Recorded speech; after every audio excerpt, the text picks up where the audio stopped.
नमस्कार। आज की इस खास रिपोर्ट में हम आपको ले चलेंगे उन खबरों की दुनिया में जो इस वक्त भारत और विश्व में सबसे ज्यादा चर्चा में है। हर मुद्दे के पीछे छिपा है एक बड़ा संदेश और हर खबर में आपकी जिंदगी से जुड़ा कोई न कोई सिरा।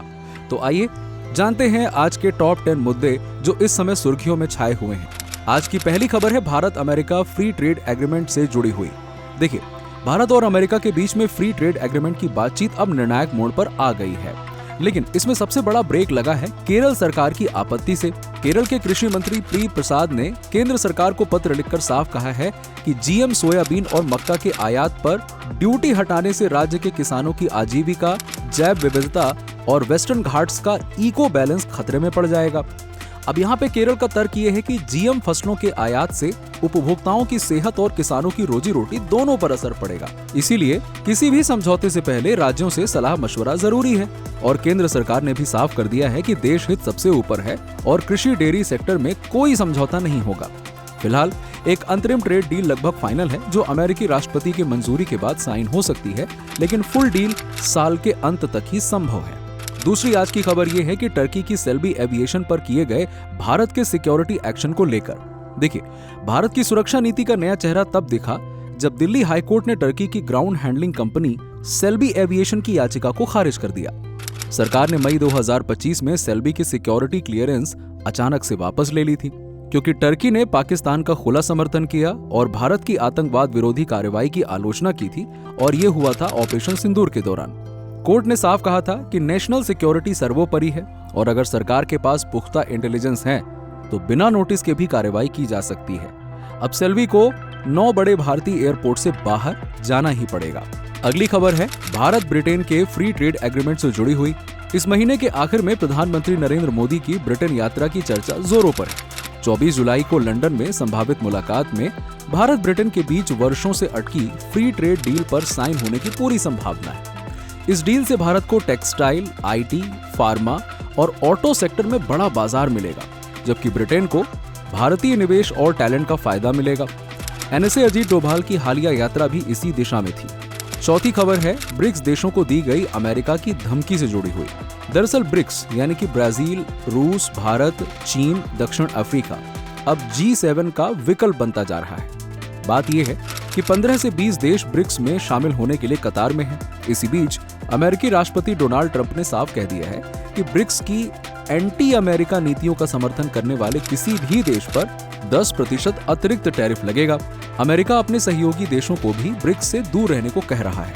अगला टॉपिक है PL-15 मिसाइल डेब्रिस को लेकर।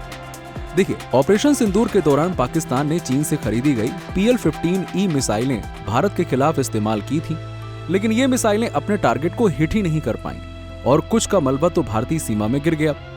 अब भारत इस मिसाइल डेब्रिस को अमेरिका, जापान, फ्रांस या ताइवान जैसे मित्र देशों को तकनीकी जांच के लिए ट्रांसफर करने जा रहा है। अब चीन का ये कहना है कि पाकिस्तान को दिया गया वेरिएंट असली नहीं, सिर्फ और सिर्फ एक्सपोर्ट वर्जन था। आज का अगला मुद्दा है अंतरराष्ट्रीय न्यूज चैनल्स पर लगे बैन की। भारत सरकार ने हाल ही में रियूटर्स, TRT वर्ल्ड यानी कि टर्की का जो न्यूज चैनल है, ग्लोबल टाइम्स और शिवा न्यूज यानी कि जो चाइना का न्यूज है, उनके ट्विटर अकाउंट्स और चैनलों को 24 घंटे के लिए बैन कर दिया था। 24 घंटे के बाद ही ये बैन हटा लिया गया। सरकार ने इस कदम की कोई स्पष्ट वजह तो नहीं बताई, लेकिन माना जा रहा है कि ये एक तरह का चेतावनी संदेश था कि आगे अगर कोई भी गड़बड़ की तो परिणाम इससे भी ज्यादा बड़ा हो सकता है। सातवीं खबर है अमेरिका के ट्रेड वॉर से जुड़ी हुई। अमेरिका के राष्ट्रपति डोनाल्ड ट्रंप ने Japan, south Korea, Kazakhstan, Malaysia, Tunisia, south Africa, Indonesia, Bangladesh, Thailand, Cambodia, Laos और म्यांमार सहित 14 देशों पर भारी टैरिफ लगा दिया है। अब ट्रंप का तो ये कहना है कि ये देश दशकों से अमेरिका का आर्थिक शोषण कर रहे हैं और अब व्यापार घाटे के हिसाब से उन पर टैरिफ लगाया जाएगा। अगर कोई देश जवाबी टैरिफ लगाएगा तो अमेरिका उस पर और ज्यादा टैरिफ जोड़ देगा। अगली खबर है नोबेल पीस प्राइज को लेकर। इजराइल के प्रधानमंत्री नेतन्याहू ने अमेरिका के राष्ट्रपति ट्रंप को नोबेल शांति पुरस्कार के लिए नामांकित किया है। पाकिस्तान भी पहले ट्रंप को नोबेल के लिए नामांकित कर चुका है। मिडिल ईस्ट में शांति प्रयासों और अब्राहम अकॉर्ड्स के लिए ट्रंप की बड़ी तारीफ की जा रही है। पहली बार इजराइल और पाकिस्तान एक ही मांग पर एकमत दिखे, ये पहली बार। अगली खबर है दलाई लामा को बधाई देने पर जो नया विवाद बना। देखिए, प्रधानमंत्री नरेंद्र मोदी ने दलाई लामा को 90वें जन्मदिन की बधाई दी है, जिस पर चीन ने तीखी प्रतिक्रिया दी। चीन ने भारत पर आरोप लगाया कि वो उनके आंतरिक मामलों में दखल दे रहा है। भारत में बौद्ध धर्म के करोड़ों अनुयायी हैं और बधाई देना एक सामान्य कूटनीतिक शिष्टाचार है। लेकिन ये मुद्दा बार बार भारत चीन संबंधों में तनाव की वजह बनता है। आज की हमारी लिस्ट की अगली खबर है 5th जनरेशन फाइटर जेट की खरीदी से जुड़ी हुई।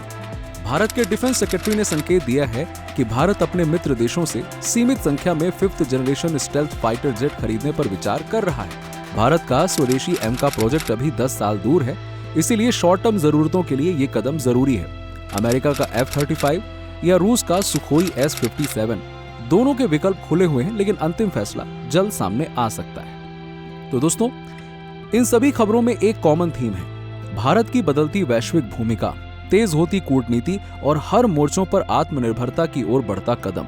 अब चाहे ट्रेड डील हो, सुरक्षा की नीति हो या अंतर्राष्ट्रीय मंच पर हमारी छवि, भारत अब हर मुद्दे पर अपनी शर्त रखना और खेलना दोनों जानता है। ऐसे ही देश दुनिया से जुड़ी खबरों की डिटेल्ड एनालिसिस को जानने के लिए हमारे चैनल को सब्सक्राइब करके बेल आइकन के बटन को जरूर दबाएं। आपके इस छोटे से कार्य से हमें चैनल को ग्रो करने में बड़ी मदद मिलती है। जय हिंद, जय भारत।